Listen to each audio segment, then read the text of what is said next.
Welcome to Topcast live, I suppose.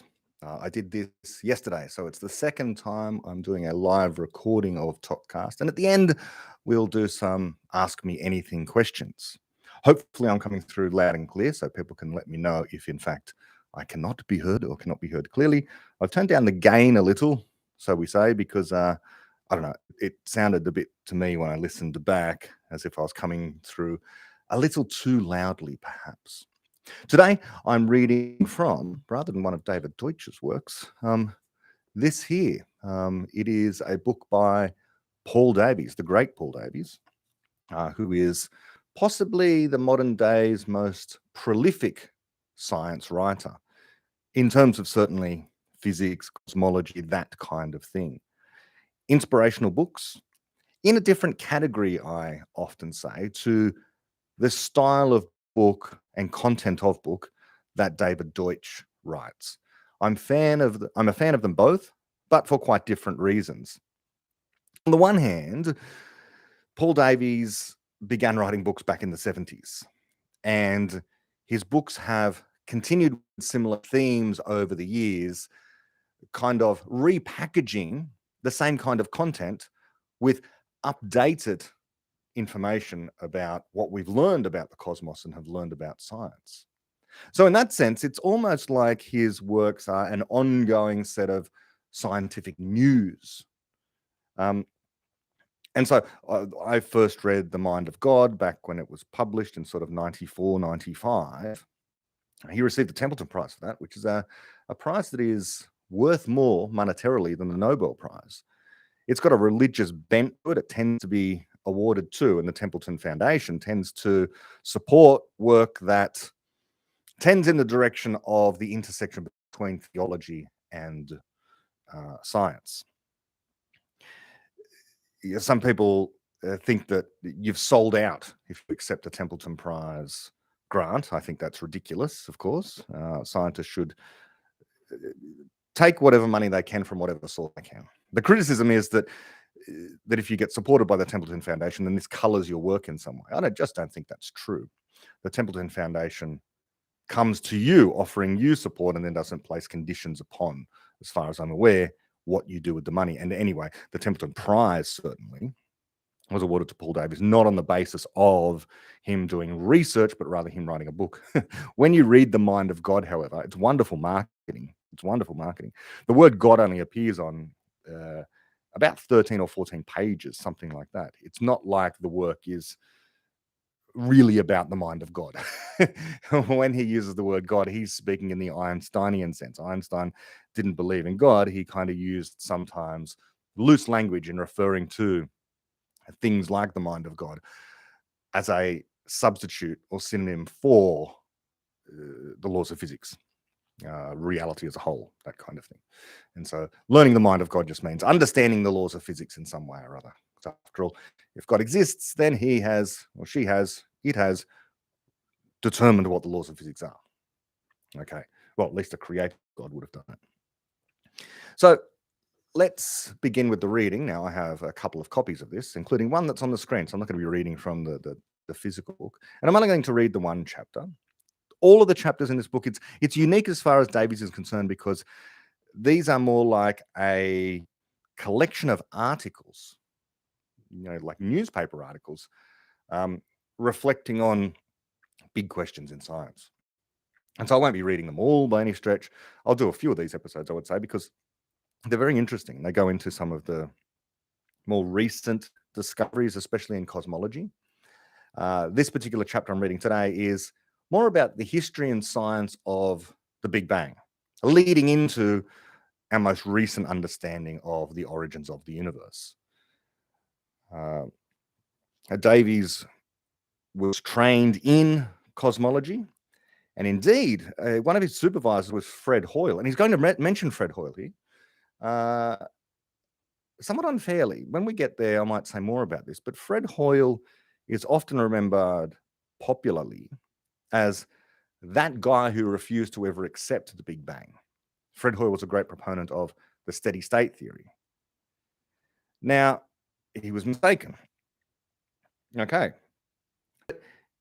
he shouldn't be remembered for what he got wrong, but rather for what he got right. Because Fred Hoyle was, on the other hand, also, if not the greatest astrophysicist of the 20th century, he certainly deserves to be counted in the top 10, 5 perhaps, because he was the guy that explained stellar nucleosynthesis. He explained where the elements on the periodic table came from. That's huge. He explained how you get from hydrogen through to everything else. The basic principles. He's the first one to sort of put that together.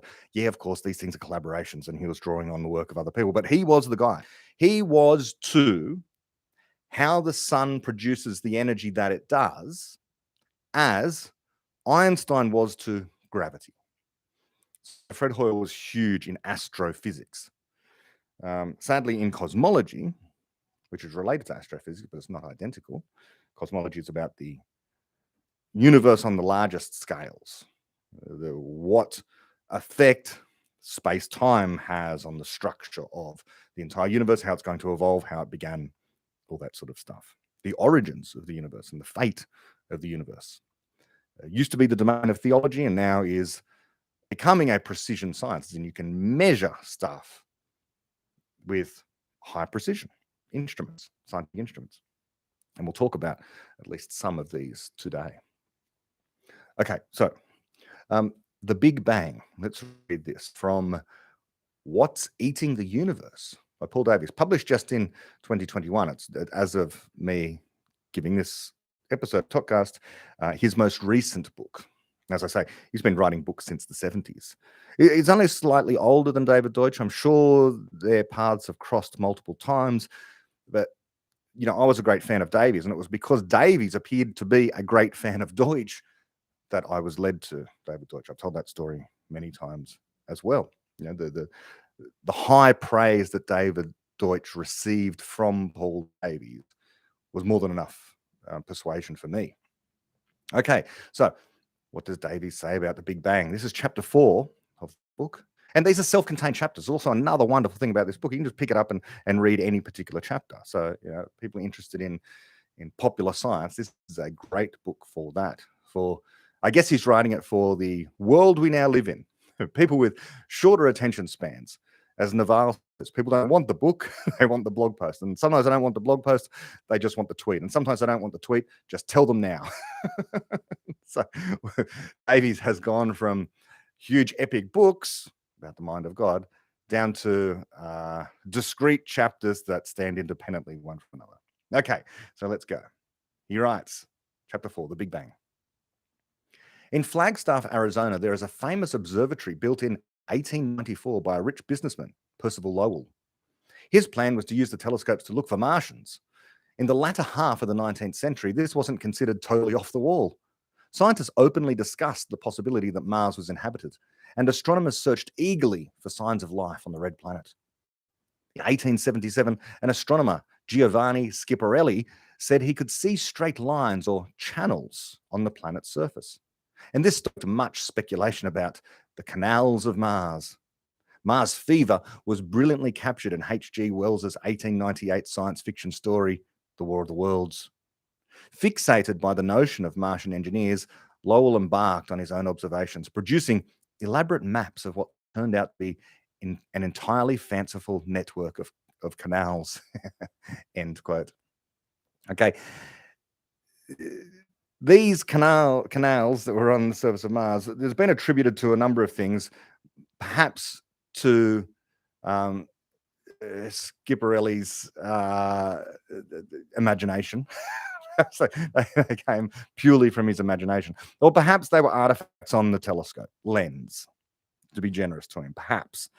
Now, this is why we say observation is theory laden. Observation is theory laden. He was seeing canals that just weren't there. Or canals. What am I saying? Canals. Canals that just weren't there. So if your lens is scratched and you're looking at a distant object like Mars, it might very well appear that there are these channels, these rivers, these water-carrying bodies on the surface of Mars. Observation is theory laden. What you see is not necessarily the truth. In fact, there was nothing on Mars, okay? So either it could have actually been entirely within his own mind, entirely. That's why we have such a thing as science, so we can check the observations of each other. All right, let's continue. Davies writes, while Lowell pursued his quixotic quest, rather more conventional astronomy was also being conducted at his observatory. By the late 19th century, telescopes had advanced to the point where they could probe far beyond the confines of our Milky Way galaxy. A big issue of the day concerned the large-scale organization of the cosmos.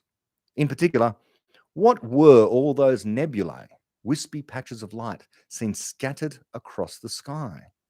Were they giant clouds located within our galaxy, or were they entire galaxies in their own right, too far away for the individual stars to be discerned? End quote. Why didn't they know?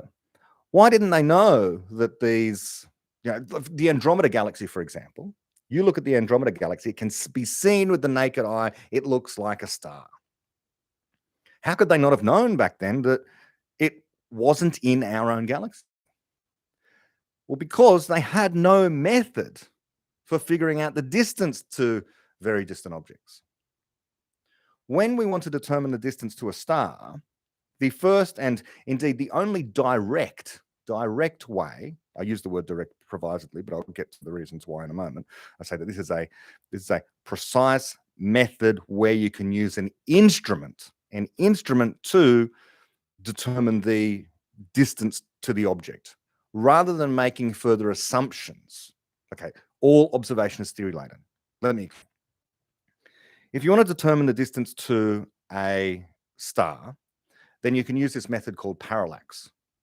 Very, very, very, very distant objects appear to be fixed in the sky, no matter what position the Earth occupies around the sun. However, as the Earth does go around the sun, some of the closer stars appear to move.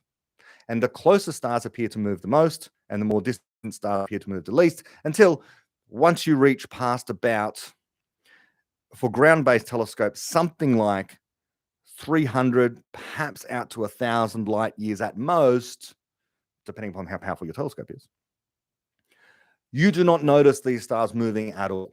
Now, you can notice parallax yourself by simply putting your own finger in front of your face and looking with one eye and comparing the position of your finger to the background, then opening it and closing the other eye and looking at the finger. You'll see the finger appears to move. That's called the parallax effect. Exactly the same thing happens when the Earth goes around the sun. Close stars appear to move relative to the background, and the degree by which they move can be measured. So you're only making a measurement of that angle, and D equals 1 over P. Wonderfully simple equation. The distance in parsecs, and P, the parallax angle in arc seconds. This direct relationship, that's why I say direct measurement. So long as you can measure that angle using an instrument, okay, when I say instrument, what they're doing is they have photographic plates and they measure how far across the sky the thing moves, okay, so on and so forth. But that can tell you to high precision how far away these stars are, okay? What do you do for all the other stars? Well, here's what you can do. You can find that within your, let's call it 1,000 light year radius, you can find some special stars. One group of special stars are called the Cepheid variables. Cepheid variables are, as the name would suggest, variable stars. They expand and contract with a regular period, a very regular period that can be measured. You notice the luminosity of these things go up and down. The brightness goes up and down, up and down, up and down. There is a relationship between the period, how frequently the things are getting bright and dark, bright and dark. You're talking the order of days, by the way. Maybe it has a brightness to dimness sort of period of 3 days. So the actual period would be 6 days. Okay, going from bright to bright to bright, dim, dim, dim. There is a relationship between the period and the inherent luminosity, the inherent brightness of these Cepheid variables. So if you've got one within the 1,000 light year limit of parallax, you can measure the distance to it directly. And then you make a further assumption. The further assumption is all such Cepheid variables for which you have the capacity to see them out beyond the limit of 1,000 light years have exactly the same properties as the Cepheid variables within 1,000 light years, which you know the distance to. If you know the distance to these Cepheid variables, number one, and you know their apparent brightness, which you know with a photomultiplier here on the ground on Earth, how bright the thing appears in the sky, then you can determine what the inherent brightness must be, called the absolute magnitude, or just the luminosity, how bright it really is compared to something like the sun. Okay, if you put it and the sun side by side, you would know. They're the three things that are related: the distance to the object, how bright it appears in the sky at the moment, and its inherent luminosity, how bright it really is. Obviously, a really bright thing inherently, that was genuinely really bright if you were near it, would appear very dim if it's very distant.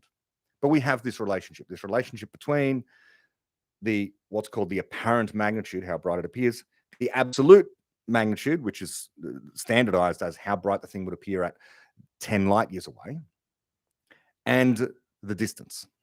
Okay, these three things are related. So if you have these good distance measurements using parallax, then you can just make the further assumption that if you find a Cepheid variable elsewhere in the universe, certainly within the galaxy, that given its apparent brightness, you measure the period. That's easy. Okay, you measure the period of the thing, and that will tell you what the inherent luminosity of it is. So once you've got those two things, the apparent brightness, easy, you get that from Earth. Measure the period, that tells you the luminosity because of the period luminosity relationship. Then you can determine the distance to that star. So now you've got what's called a standard candle, this thing in the universe that tells you when you find it in a distant galaxy how far away that galaxy is, approximately speaking. And this is in fact what is done. Cepheid variables are very good for this.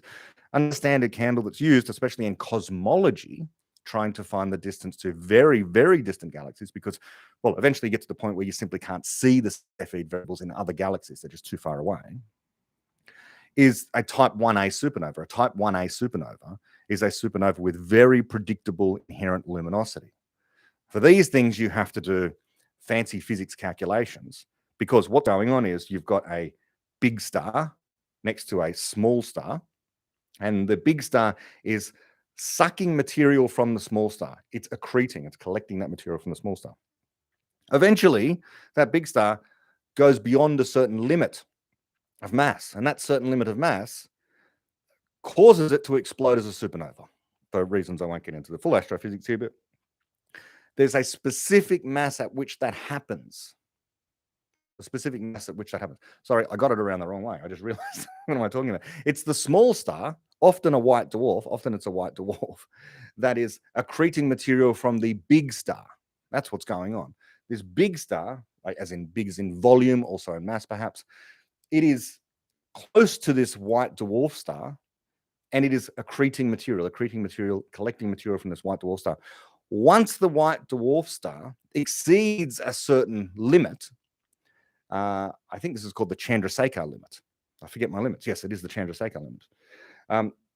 Once that limit is exceeded, then the star explodes. And all such white dwarfs explode at precisely the same mass, producing exactly the same luminosity, the same brightness. So this is a standard candle. So now if you see one of these things occur throughout the universe, and by the way, all of these type 1a supernovae have precisely the same light curves. So they're all different sorts of supernovae, right? So how do you know you're seeing a type 1a supernova? How do you know you're seeing the one where it's the white dwarf accreting material from the other big star, rather than just some random star ending its life? How can you distinguish? Because you plot the luminosity over time of these objects, and there is a characteristic curve, a specific way in which the light changes over time. It reaches the maximum and then it falls back down again. So that's how we can determine the distance to very distant galaxies, because very distant galaxies, they're going to have, it's going to be difficult to tell how far away they are unless you've got something very, very bright. And a supernova is extremely bright and predictable with its light curve. So that's how we determine the distance to distant objects. What Davies is talking about here It's a time when we didn't have these techniques. We didn't know enough about astrophysics to know all this sort of stuff. We knew about parallax, but once you get beyond the 1,000 light year limit, approximately, you don't know how far away things are. And so you didn't know whether or not the Andromeda Galaxy was, as it is, 2.2 million light years away, or merely inside the galaxy at a mere 20,000 light years away. You couldn't distinguish between these two situations. If there's anyone there listening, just give me a sign that you can hear me. Otherwise, I'm could be talking into the ether. Let's continue. Davies goes on to write, quote, in 1909, a Lowell Observatory astronomer named Vesto Slipher set about examining the quality of the light from the mysterious nebulae. The only telescope he had was a relatively modest 24-inch instrument. So this was slow, painstaking, repetitive work. With no fancy electronic gizmos of the sort astronomers have today, all observations had to be done by hand and eye, often with on-the-fly improvisations to coax the best out of the equipment. Slipher analysed the faint nebulous glows with a device called a spectroscope, designed to split light into its constituent colours. He laboured away night after night, often in freezing conditions, recording the results on film. In those days, an astronomer's lot was not a happy one. Yet the compulsion that drives the Sliphers of this world is that dedicated toil in some small corner of a subject can unexpectedly strike gold. And that's just what happened. That's just what happened at Lowell Observatory. By 1912, Slipher had assembled enough data to conclude that most nebulae were measurably redder in colour than the Milky Way. Why was that? An explanation was immediately apparent. When a light source is receding at great speed, the emitted light waves are stretched, shifting the wavelength towards the red end of the colour spectrum. Slipher therefore concluded that most nebulae are rushing away from us. End quote. So, yes, Slipher made this big advance, and Davies was about to say that. However, although he was the first one to notice these things moving away from us, he didn't know they were galaxies. And so that's why he isn't given the credit that Hubble was later on. But a lot of people make a big deal about this. It's like, oh, Slipher deserves the credit for actually figuring out that the universe was expanding. No, he didn't. No. He did figure out that these things had large redshift, and they're rushing away from us, but he couldn't solve the mystery. So Vesto Slipher did make these excellent observations, but he didn't know what they meant. So he couldn't explain them. This is an important distinction to make. Okay, so in terms of the history, let's keep going. Davies goes on to say, with hindsight, we can see that 1912 marked the true birth of modern cosmology, but there was no fanfare, no press conference, just a careful technical paper buried in the observatory's bulletin, end quote. Well, yes and no, but like, why would people have fanfare about this? It was a problem. It was a mystery. No one knew. Again, if Slipher had have said, hey, look, I know that the higher redshift means they're further away, that would have been something. But he didn't. He didn't know that. So all he knew was that, well, he made this measurement. He made this measurement that that all of these objects had redshift. Okay. Davies goes on to say, it took several years and many more observations before Slipher's discovery gained prominence, eventually coming to the attention of a certain Edwin Hubble, a lawyer-turned astronomer, rarely seen without a pipe. In 1924, Hubble used the big 100-inch telescope at Mount Wilson in California, then the world's largest, to measure the distance to the Andromeda Nebula, by managing to detect individual stars, and in doing so, proved that Andromeda is in fact another entire galaxy like the Milky Way, end quote. Yes. So at the time when Slipher did this, it was the Andromeda Nebula, not the Andromeda Galaxy. But he was able to, with this huge telescope, 100-inch telescope, discern individual stars. And therefore, if you could discern individual stars, then, well, this was a thing that was not within our galaxy. And if he can see Cepheid variables, he can determine precisely the distance to this galaxy, which is eventually done. Hubble went on to estimate the distances to another 23 galaxies.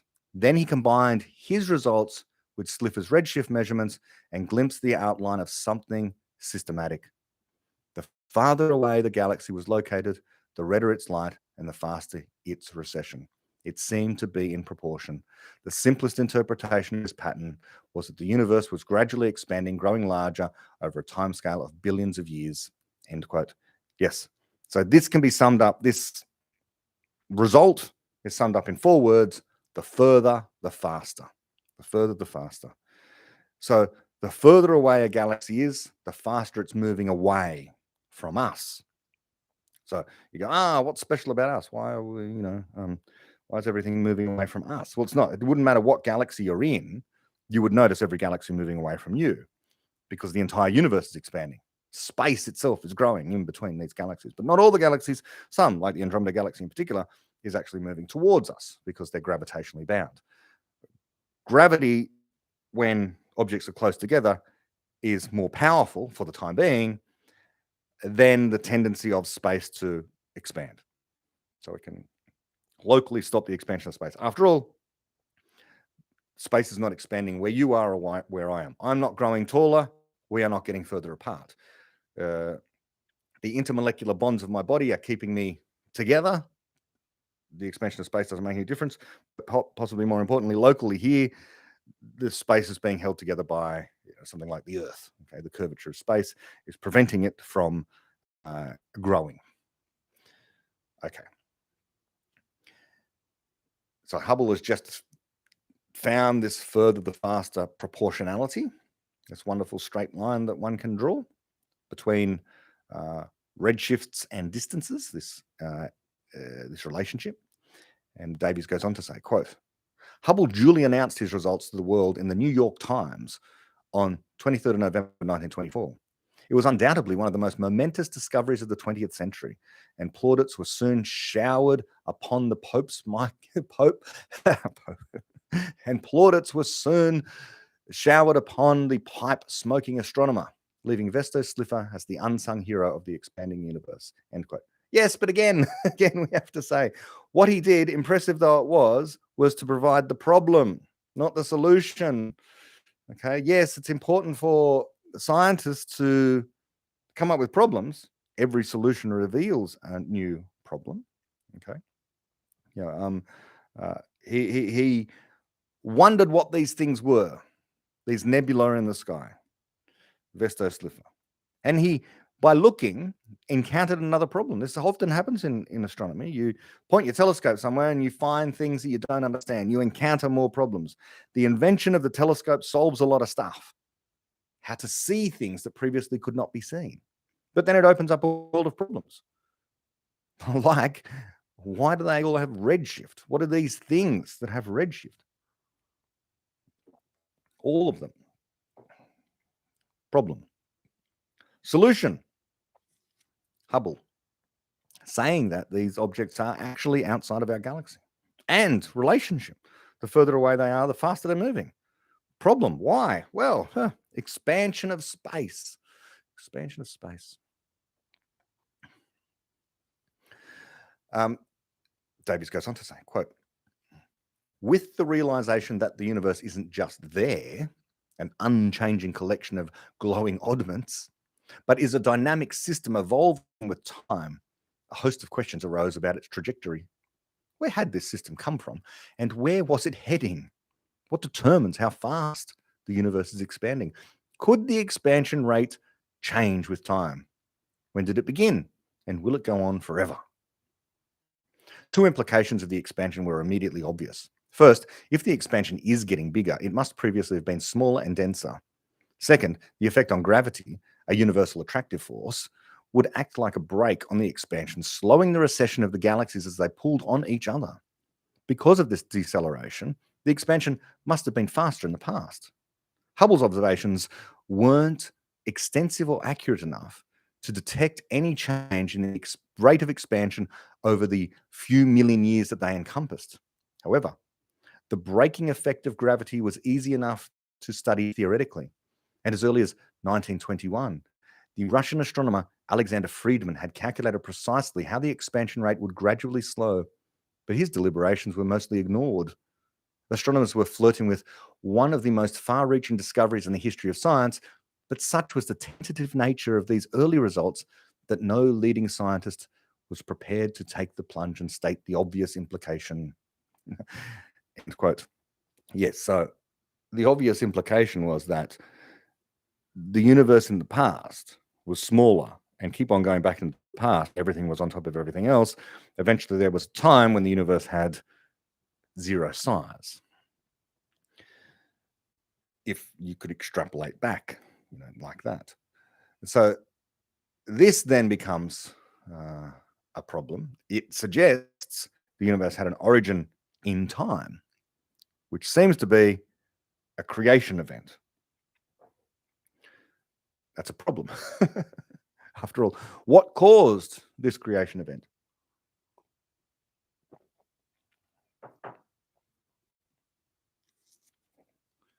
So who solved this? Who solved this problem? Who's willing to state this?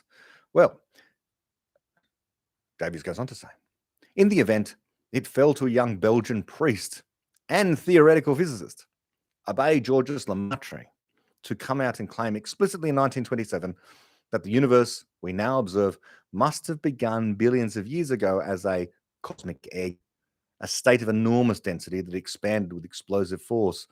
This was the precursor to the modern Big Bang theory. You might have expected that a declaration of such profound importance would be a scientific, not to mention theological sensation. Yet again, however, the response was muted. Hubble himself doubted Lemaitre's conclusion. Albert Einstein, by then the world's greatest authority on gravitation and cosmology, was equally dismissive. Your calculations are correct, he wrote to Lemaitre, but your physics is atrocious. Einstein had also shrugged Friedman's earlier theoretical effort aside.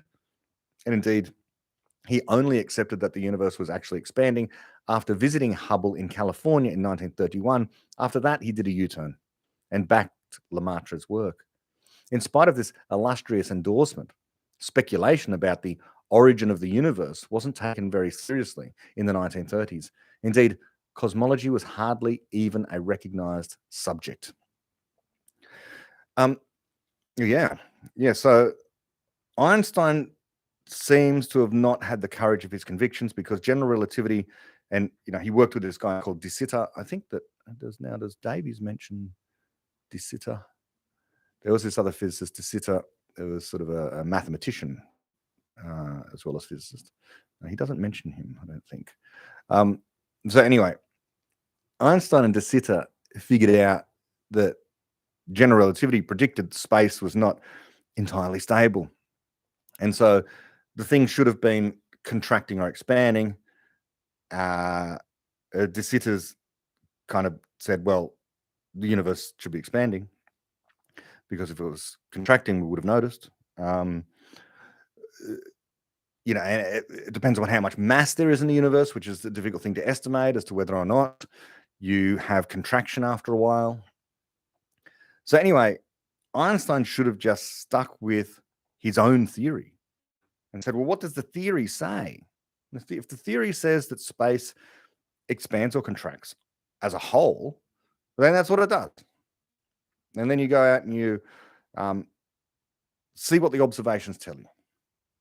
And in fact, of course, we know now Hubble's observations show that the universe is indeed expanding. The space is expanding. Okay, let's go on. Davies says, quote, happily, the theoretical work of Friedman and Lemaitre wasn't forgotten, though it took another 2 decades before it was revivified by George Gamow, a defector from the Soviet Union working in the United States. Gamow wasn't an astronomer, he was a nuclear physicist. It was he who explained the type of radioactivity known as alpha decay. Gamow reasoned that the young, highly compressed universe must have been hot enough to permit nuclear reactions. Consequently, it would have glowed like a furnace, which raised a fascinating possibility. Might a fading remnant of that primordial heat still pervade the universe today, forming a cosmic background of microwave radiation? End quote. Yeah, wonderful. Okay, so explained alpha decay. This is where you have heavy nuclei releasing what is essentially a helium nucleus. Two protons and two neutrons, He 2 plus.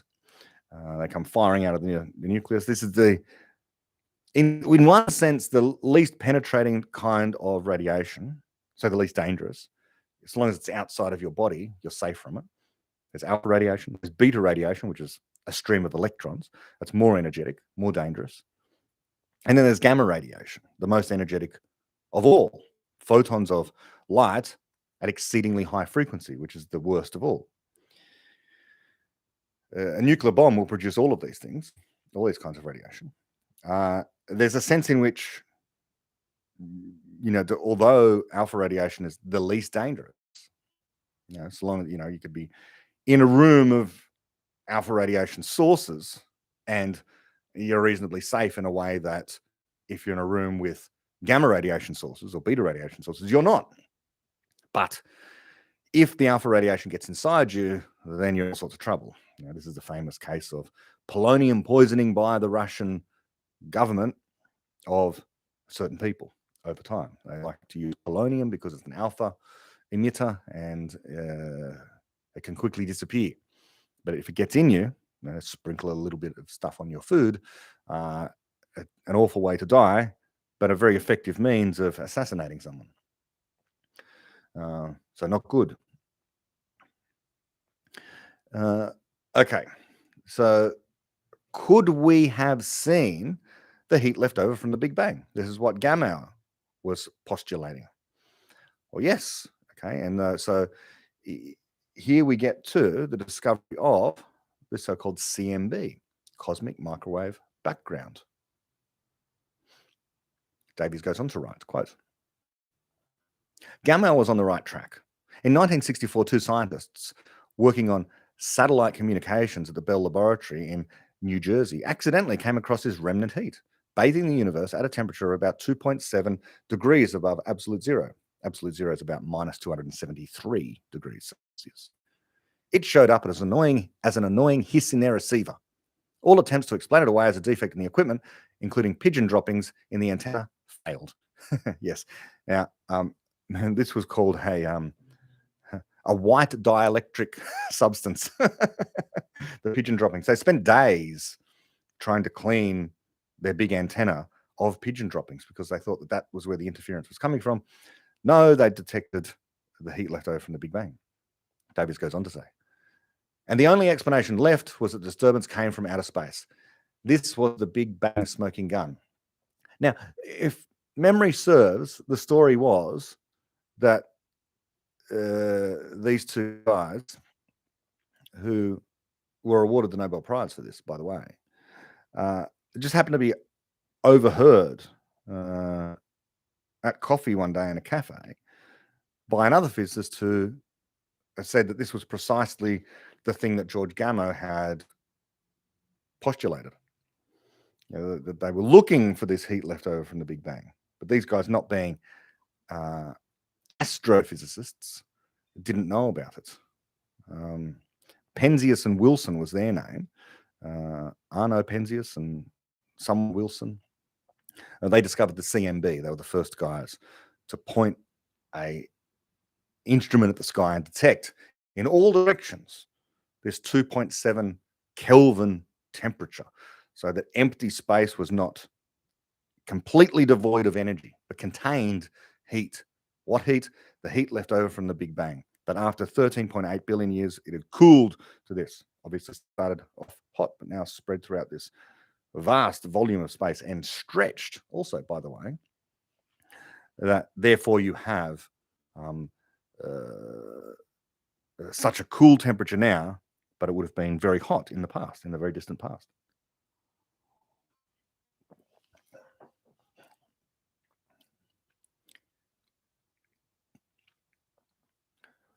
Davies goes on to say, So after having said, we've found the Big Bang smoking gun.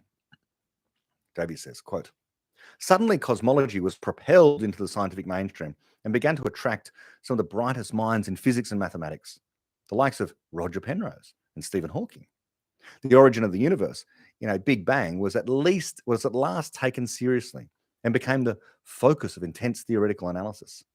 Astronomers began to clamour for better observations of the cosmic microwave background, today referred to simply as the CMB, confident that it contained crucial clues about the early universe. Because of atmospheric absorption, a decent view of the CMB needs a satellite, and that's what they got. In November 1989, NASA launched COBE, and with it, cosmology's golden age. End quote. End of the chapter as well. COBE was what got a fellow called George Smoot the Nobel Prize. George Smoot had a fairly large team. They launched the Cosmic Microwave Background Explorer, the satellite, that took highly precise measurements of the cosmic microwave background that revealed that it wasn't exactly 2.7 Kelvin in all directions, because that was a problem. Solution problem. The problem was if the cosmic microwave background was uniform in all directions, that's exactly the same in all directions, that meant the beginning of the universe was uniform everywhere. The early universe would have been just as uniform as the heat left over by it. So therefore, why isn't the universe uniform? After all, here's a planet Earth, there's a sun, here's a galaxy, and it doesn't look uniform. It looks inhomogeneous, heterogeneous. There are galaxies here and there are not galaxies there. That's inhomogeneity. It's not uniform. So anyway, they pointed their satellite at space, this satellite which was able to detect microwaves. It's these long wavelength waves, and measure it precisely and produce a map of the sky, and you get what are called anisotropies. If something's isotropic, it's the same in all directions. If it's anisotropic, it's not the same in all directions. So they found that it wasn't the same in all directions. If you go down not to the first decimal place, 2.7, but you go down to like the fourth or fifth decimal place, okay? 2.701 in this direction, 2.702 in this direction. So that kind of thing. And so that's how they figured out that, the early universe wasn't uniform either. And hence that's why the universe now is not uniform. And why wouldn't the early universe have been uniform? Well, because you've got quantum effects happening then. When the universe was really small, these quantum effects mean that you can't have perfect uniformity. You have fluctuations in everything, including the amount of energy in different areas, different regions of space, especially when the universe itself is smaller than an atom. Quantum effects then dominate. So we should expect anisotropies, inhomogeneities. Yeah. Now, this was George Smoot was the guy, as I said, and his student was Charlie Lineweaver, another one of my intellectual heroes, also happened to be a lecturer of mine. He was the guy that processed the data, Charlie Lineweaver, who I've mentioned on Topcast many times before. Well worth looking up Charlie Lineweaver and going to his web pages. He's a very engaging speaker.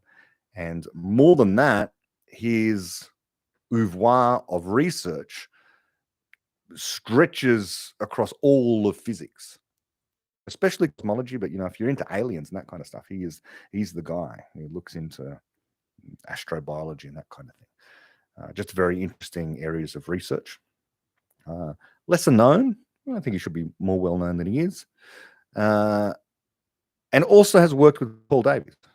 And, the feather in my cap is I always say, I was the one who introduced them because I saw Davies at an event, a science event, went up to him because I was a starstruck student and he was a hero of mine, wanted his autograph. He was very polite and asked me what I did. I said I was studied physics at the University of New South Wales. Charlie Lineweaver is one of my lecturers, and he said, "Oh, Charlie Lineweaver." And so I said, "Yes, I did." And so he gave me his card, and I introduced him to Charlie. And then they went on to author papers together. And so now I think they still, they collaborate. they probably would have collaborated anyway, regardless of whether or not I'd ever been involved there like a catalyst. So there are a couple of other things just to read here. Because in this chapter, Davies has two boxes of additional information. So let me read the boxes of additional information, and then I'm going to go to questions for anyone who has questions for me. And the boxes of information are, firstly, the first one is titled Hubble Wars. Davies writes, quote, "The rate of expansion of the universe is expressed as a number known as the Hubble constant, or H. The man himself assigned H a value of 500. In the peculiar system of units that astronomers prefer, that means a galaxy about 3.3 million light years away is receding on average at 500 kilometers per second. Given H and factoring in the breaking effect of gravity, you can work out the age of the universe.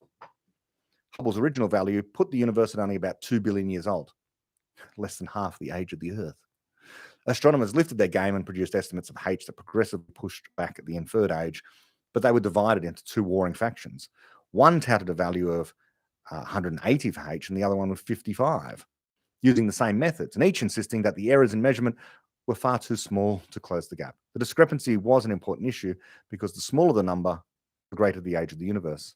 In the 1980s, data from the Hubble Space Telescope put paid to the angst. H finally came out at 73, a nice compromise, making the universe 13.8 billion years old by current estimates. But recently, a new discrepancy has surfaced. Measurements of H using cosmic microwave background data yield a value of only 67, implying an age for the universe of well over 14 billion years. Does this suggest something seriously amiss with our understanding of basic cosmology? Time will tell. End quote. So my thoughts on that, yeah, this is another interesting problem. COBE was the first satellite to go up there and to produce a map of the universe. Then there was WMAP, the so-called Wilkinson Microwave Anisotropy Probe, which got even more detailed, refined, accurate, precise measurement, I should say precise, not accurate, measurements of the cosmic microwave background. And recently we've had the Planck Observatory as well, another satellite in space that takes even more high-resolution images of the cosmic microwave background. Okay. When you look at these patches of light, it looks like a strange pattern. You can look up the Planck data for the cosmic microwave background. What they do is look at the size of these patches. And the size of these patches tells them something about the expansion rate of the universe, and it tells them something about the age of the universe. I think that is a less precise way of doing things. So I would expect the error there, despite what they say, to be greater than the error using the Hubble technique of the redshift of galaxies, using the original Hubble technique. But, there are big errors in all of this stuff. One of the other, concerns I've had, and certainly real astronomers have, is I was talking about type 1a supernovas earlier on. These type 1a supernovas are assumed throughout the universe to have the same luminosity no matter where they go off. And this is based on, computer simulations. But the computer simulations are only as good as the data you feed into them with the laws of physics that you have and the initial conditions you have and so on and so forth. But who knows if these distant supernova, type 1a, made of different stuff, because the universe very far away, in the very early parts of the universe, consisted of slightly different chemicals. It took a while for, astrophysics to produce different kinds of chemicals. And I don't think we have a good understanding, but a good enough understanding to really think that, all of these ways of predicting what should happen in a supernova, given what the star is made out of, are necessarily going to be equally accurate, let's say. Maybe a type 1a supernova that occurs in the Andromeda Galaxy, made of Andromeda Galaxy stuff, maybe we have a good understanding of that, but put the same kind of supernova in a galaxy 3 billion light years away, the chemistry is subtly different. Does that subtle difference make a difference to type 1a supernova? I don't know, but hypothesis. Apparently, they rule these things out, and I'm not entirely convinced. So, yeah, at the moment, there are good reasons to think that we should expect different estimates for the Hubble constant, and therefore the rate of the expansion of the universe, and therefore the age of the universe as well. But I always say 13.8 until such time as we have, the textbook writers agreeing that the number needs to be updated. The second box I'm going to read is just a brief one. And well, just go through it. Davey says, quote, "Did the Big Bang really happen? Not all astronomers accepted the link between the cosmic expansion and an explosive origin. Ironically, the familiar moniker Big Bang was initially coined by the British astronomer Fred Hoyle in 1949, while dismissing the idea." Okay? End quote. Yeah, he was on a radio show, I think, on the BBC. And, he dismissed it as that silly Big Bang idea. And so the name stuck. Ironically, the guy who was an opponent of it named it. Anyway, Davies goes on to say of Hoyle. Hoyle thought Lemaitre's model of a universe exploding into being was nonsense, and developed a completely different interpretation of Hubble's observations called the steady state theory. The basic idea is that as the universe expands, the galaxies move apart, so new matter is continually created, gradually aggregating into fresh galaxies to fill the ever-growing gaps. As a result, on a very large scale, the universe would look much the same forever. A mix of old and new galaxies sustained by a process of continual replenishment. There would be no beginning, no end, no hot, dense primordial state. Hoyle fought fiercely for his theory, marshalling a band of loyal supporters. For about 20 years, the two theories rivaled each other for support. But then the knockout blow came. The discovery of the CMB had no credible explanation within the steady state model, and support for it rapidly dwindled. I went to work with Hoyle in Cambridge at this critical juncture. He was this world-famous astronomer and public celebrity, known for his science fiction novels as well as his research, strangely isolated, casting around for some way to rescue the essence of his theory, perhaps by treating the Big Bang as an interlude rather than an absolute origin. He gave up on the idea that particles of matter were continually created in a thin soup throughout space in favor of concentrated creation centers. In the 1960s, highly compact objects called quasars were discovered that fling out huge quantities of energetic material. Hoyle believed these energetic sources were cosmic spigots, pouring brand new matter into the universe.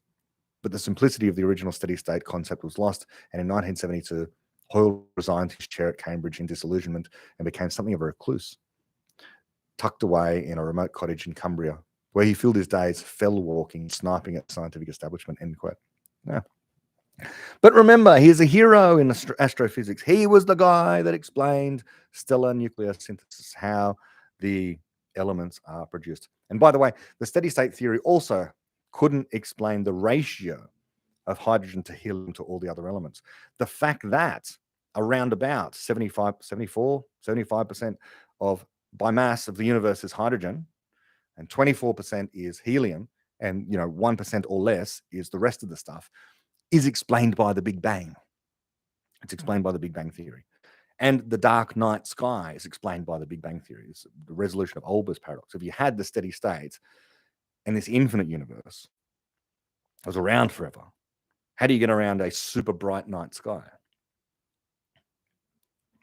I don't think there's an answer to that in steady state. There's hedges and there's attempts to work around it. But the best explanation is the Big Bang, because it answers all those things. It explains why there's a dark night sky. It explains the Hubble expansion. It explains the nucleosynthesis, Big Bang nucleosynthesis, the ratio of hydrogen to helium, and it explains the CMB, the cosmic microwave background heat left over from the Big Bang.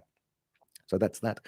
And that is the end of the reading. Good hour there on Paul Davies, What's Eating the Universe. Now, I have questions that I neglected to answer from last time from Twitter. So I'm just going to go to those.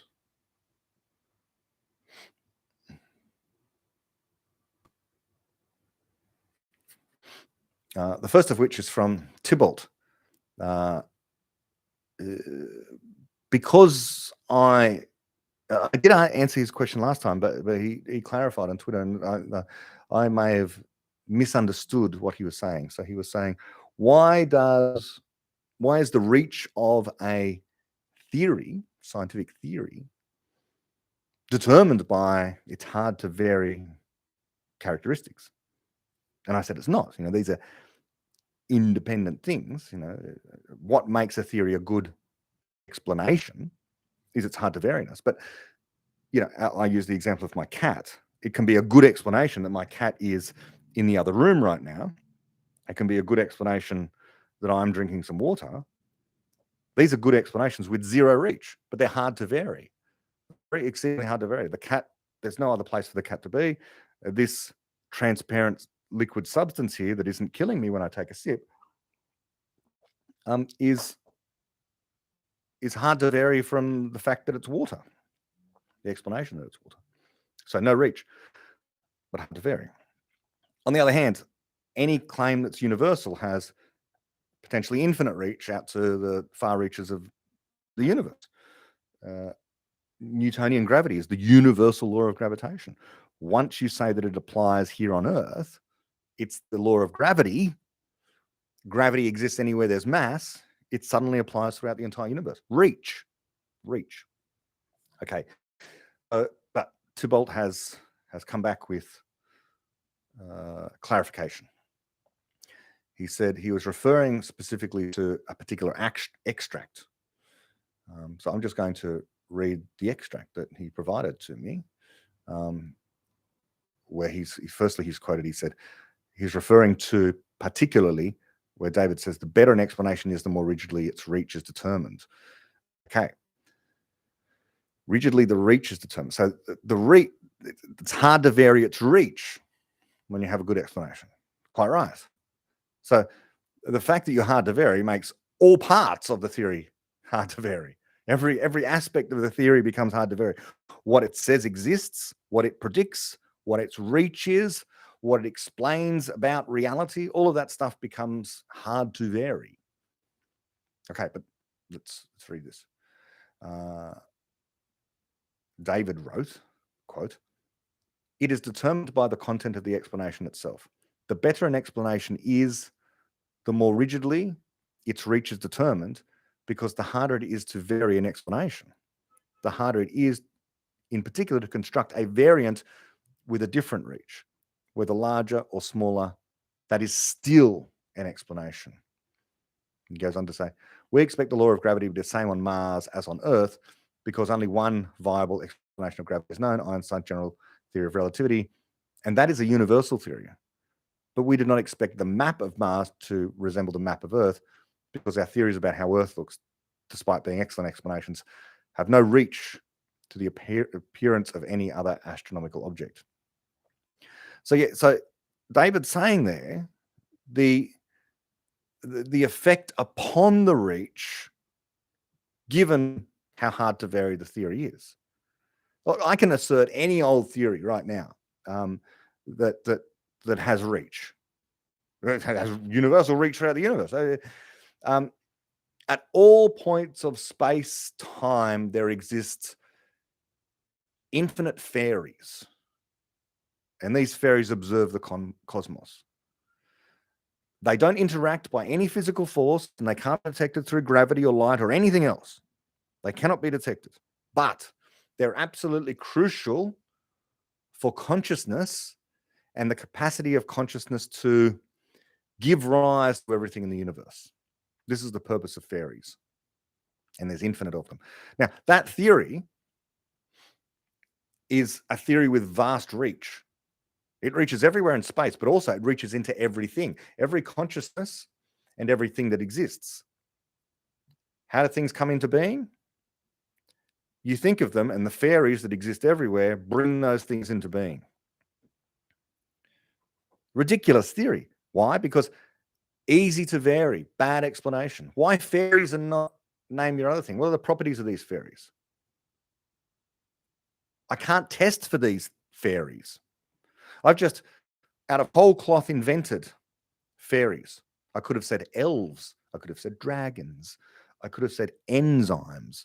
It doesn't matter. The word fairy is serving no purpose here. And indeed, the theory is serving no purpose. It's not explaining anything. It's providing more problems than it solves. But this is the kind of theory that you get, by the way, in certain versions of the anthropic principle and so on. There's certain ways of thinking about quantum theory, incorrect ways, misconceived ways, that consciousness brings reality into existence. I've just added fairies to it, trying to provide a mechanism. They don't provide a mechanism. But there you go. So that's reach, but easy to vary. All right, so there's one situation. But here's another, okay? Space is filled with vacuum energy at all points, and it acts to accelerate the expansion of space. Okay, that's a theory. That's also testable. It has reach everywhere throughout space, but nowhere into consciousness. It's not like it's only confined to effects on space-time. This, by the way, is one explanation, not great, but it is offered as explaining the accelerating expansion of the universe, the dark energy. Could be a form of vacuum energy, but the calculations don't work out. Okay, so it's a problem.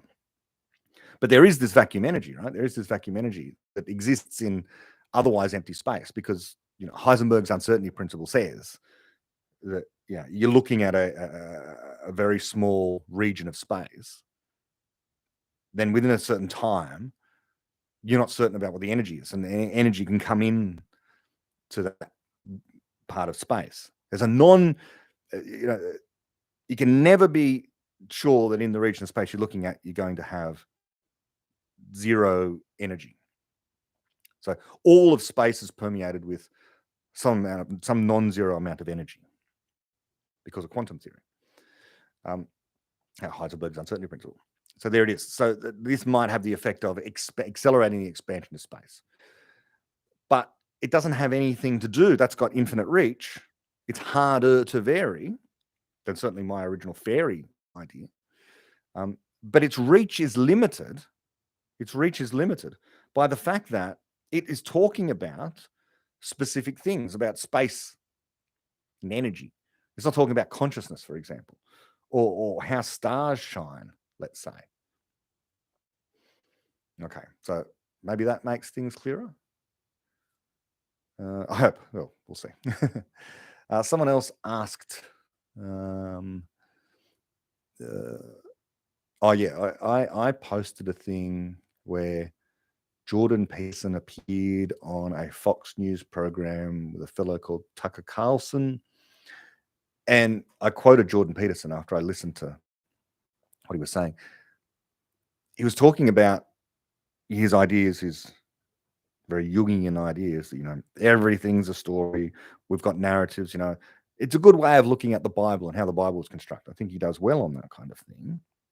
These narratives contain deep messages about truth, about how societies work, let's say, and how morals work and how relationships work. The Bible tries to get some of that across using stories. But Jordan said, everything's a story. Everything we know is a story. It's all a story. It's all this great story. In fact, quote from Jordan Peterson, he said, even our object level perceptions are micro stories. Our object perceptions are micro stories. End quote. I said, this may be taking story a little far, as if that's the case, then those stories are highly inexplicit, which would be a strange story to tell, namely a story we don't know how to tell. In other words, perception, raw perception, is the thing that we try to explain, but we can't explain all of it. The very act of perception, consciousness, is something we know we have, but we can't provide an explanation of it yet. We don't know how to describe what it's like to see red, for example, or to see the blue sky. What does the blue sky look like to you? You just have to say it's blue. Well, what does your blue look like? Can you convey that to me? No, we can't. We don't know how to describe our qualia, as we say. We use these words, but I don't know if my blue is the same as your blue and your red is the same as my red. kids in high school figure this stuff out, and their minds are blown.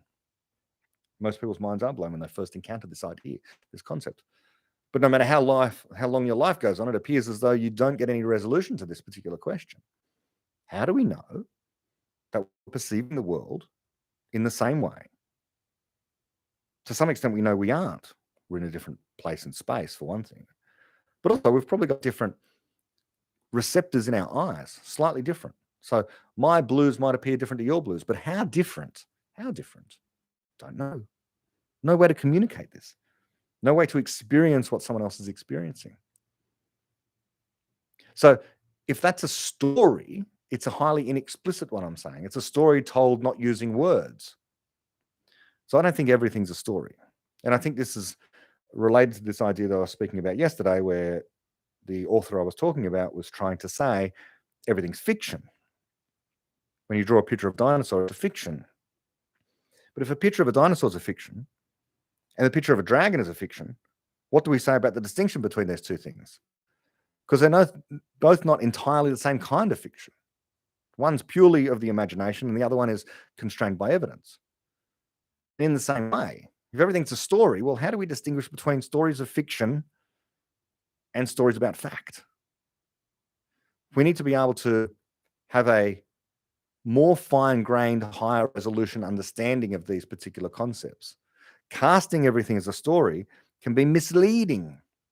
It suggests that there's a subjectivity to a whole bunch of things in reality, but there's not. There's subjectivity when it comes to fiction and myth and so on, and easy to variness about that isn't the same when it comes to giving an account of physical reality. So that's one thing. Okay. Now, someone has asked me upon saying that, William has asked, but where would you categorize the story of Newton sitting under a tree? Is it perception or a story? Okay, so that is certainly a story, and many think that it wasn't true. In fact, that's not how he came up with gravity. We know that he was working on specific problems to do with celestial dynamics. We know that he was considering the work of Kepler and others and trying to figure out the mathematical relationship for gravity. It wasn't just looking at apples falling from apple trees. So that's just a story that's possibly apocryphal, in other words, false. He was able to explain why, eventually, apples fell to the ground. And not only that, but predict, using his law, at what rate they would fall to the ground. Okay. Moving on. Someone has provided me with a thread and asked me for my take on the thread, and I haven't got that. So let me read. It's about the AI thing, sort of. But I might not mention the AI thing because there's something else that the person has asked. A fellow called Arthur has said, quote, "For the longest time I found it weird Yudkowsky would focus on spreading good epistemology as an instrumental goal towards reducing AI risk. The connection felt so remote, and the idea was that this need was so dire. After recent online arguments on the topic, oh shit." So this is that's talking about Yudkowsky, and he apparently used to spread good epistemology. Look, he has a version of rationality which I think is very similar to Pinker's, and I don't think it's correct. I don't think it is good epistemology. It's epistemology.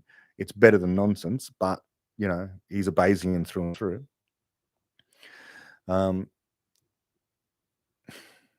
And Yudkowsky, like so many Bayesians, they become prophets. They think they have confidence in the future, and they think they can calculate their way to a future. They never understand that you cannot predict the growth of knowledge. You can't. You just can't do it.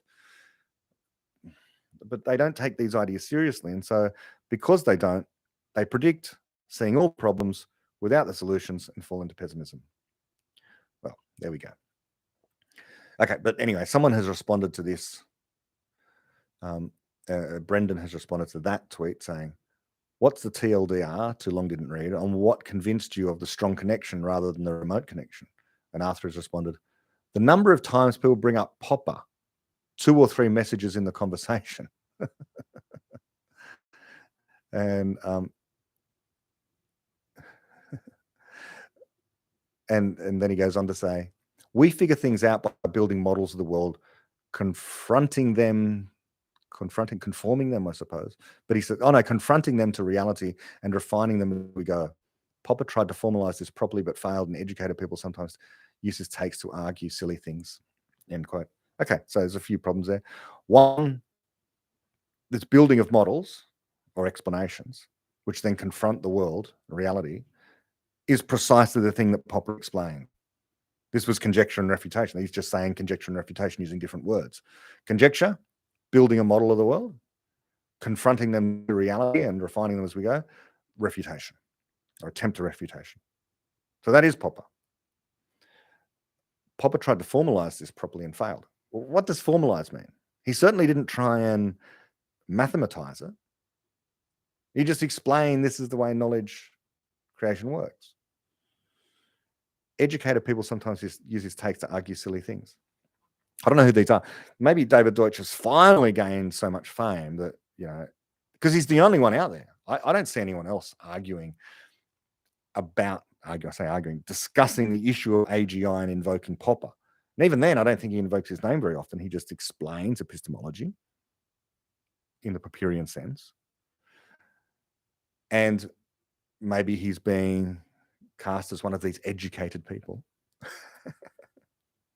But he's a unicorn, as far as I can tell. Exceedingly rare person. You don't see other David Deutsches out there. I don't see people invoking Popper. I do. Naval does. David does. There's a few of us now that talk about conjectural knowledge and how one is not entitled to be confident about doomsday prophecies of anything, but not least when it comes to things like AGI and AI. So yeah, that's an issue. One more question comes from YouTube. It's from John Julius Jamora, and he's asked, what's your thoughts on difference between education and indoctrination, where truth, being rational, objective, are getting blurred and always redefined, mostly for their own personal biases? End quote. Yep. Okay, so that's the question. All education in the modern sense is indoctrination. That doesn't mean that it's useless, but it does mean that children are required to learn particular lessons and tested upon them. So that's indoctrination. There's pass and fail. Genuine education would be where a student is allowed to choose what they want to learn at all times. Everyone wants to learn to talk, and so they do. They want to communicate. These days, everyone wants to learn to type and read because you need it in order to understand what's happening on the screens that you are using every day. Many many people growing up now want to learn to code so they can literally build stuff using that device they can hold in their hands, the phone or the computer. So this is all going on. But school is still there, moving at the glacial pace. Truth, being rational and objective are getting blurred and always redefined. Yeah, in education, of course, they're still teaching via the old tropes. We're giving you the truth. We're being rational. We're being objective. Yes, I agree. Yeah, so this is the problem with modern education and with especially tertiary education in particular. These incorrect ways of understanding how critical thinking works, how philosophy works, how knowledge is generated. And so they fall back on not quite ancient, but certainly classical ideas about knowledge. They haven't been updated with Popper and Deutsch, which goes back to that, previous person who was sort of having a swipe at Popper and saying that, he failed. He tried to formalize this properly, but failed. People never engage with Popper. They just cast stones. All they do is they insult him without ever quoting the man in his own words. Where did he try and formalize this properly? How did he fail? No, it's just an assertion. This is the quality. This is the quality of criticism that you get online against Popper. It's a shame. It's a shame.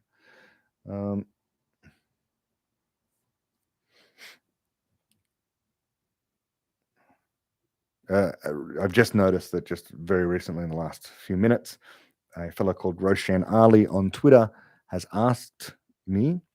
He's written a series of tweets. So I'll read the series of tweets and I'll answer this, and that will be it for today.